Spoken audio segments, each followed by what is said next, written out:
আজকে আমাদের বাসর রাত। আজকে তুমি আমার কাছে কি চাও? না, আমি কিছুই চাই না। আমার বিয়ার দিনমোহরের টাকাটা আমি নগদ চাই। আরে তুমি এটা কি বলতেছো? এখন আমি দেড়মোহরের টাকা নগদ কই পাবো? আপনি কই পাবেন সেটা আমার দেখার বিষয় না। আপনি দিনমোহরের টাকা কাবিনে কত লিখছেন? 10 লক্ষ টাকা। আপনি 10 লক্ষ টাকা দেওয়ার ক্ষমতা নিতে মানুষকে ফুটানি দেখানোর জন্য 10 লক্ষ টাকা কাবিনে লিখছেন কেন? আরে দেড়মোহরের টাকা তো বাকিই থাকে, এটা তো মেয়েদের সিকিউরিটি। না, আমার সিকিউরিটি লাগবে না। আমি দিনমোহরের টাকা পুরাটাই নগদ চাই। আপনি যখন দিনমোহর ধার্য করছেন, আমাকে কি জিজ্ঞেস করছেন দিনমোহর আমি কত চাই? আরে আজকে আমাদের বাসর রাত, এই রাতে এগুলো নিয়ে কেউ কথা বলে? তুমি তাড়াতাড়ি ফ্রেশ হয়ে নাও তো। আরে বাদ দিব মানে? এটা মেয়েদের হক। আর বাসরাতে দিনমোহরের টাকা পরিশোধ করতে হয়। আরে তুমি এটা কি বলতেছো? আমি ঠিকই বলছি, তুমি যদি দিনমোহরের টাকা নগদ না দাও তোমার সাথে বাসর হবে না।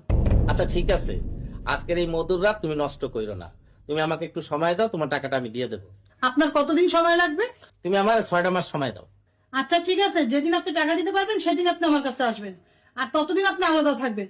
এই নেন বালিশ, আপনি নিচে যেয়ে শুন।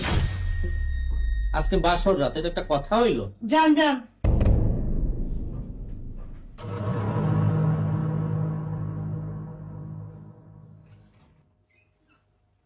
ও তুমি আসছো?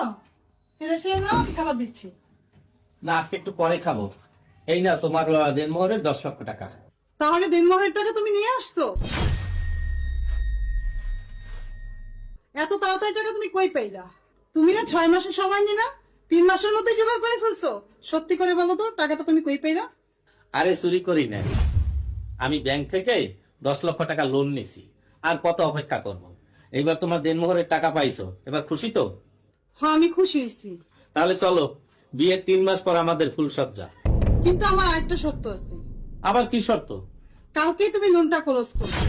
আরে আমি 10 লক্ষ টাকা জোগাড়ই তো করলাম লোন লইয়া, আমি আবার 10 লক্ষ টাকা ক্লোজ করবো কোত্থেকে? তুমি দেনমোহরের টাকা দিছো, আমি বুঝে পাইছি। তোমার উপরে আমার আর কোনো দাবি নাই।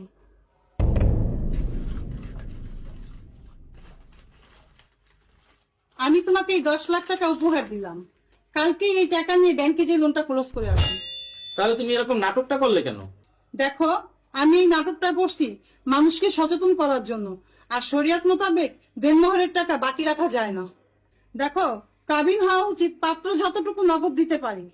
তুমি যদি আমাকে জিজ্ঞেস করতা যে আমার দেনমোহর কত দিবা, আমি বলতাম বড় জোর 10,000 টাকা।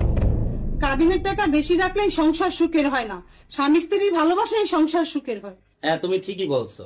স্বামী স্ত্রীর সম্পর্ক হলো মধুর সম্পর্ক, আর আমরা কাবিনের টাকা নিয়ে তিক্ততা সৃষ্টি করি। সরি, এই কয়দিন আমি তোমার সাথে খুব খারাপ ব্যবহার করছি, তুমি কিছু মনে করো না। তুমি আমাকে মাফ করে দিও। আরে না, আমি কিছু মনে করি না, আমি আরো তোমার উপর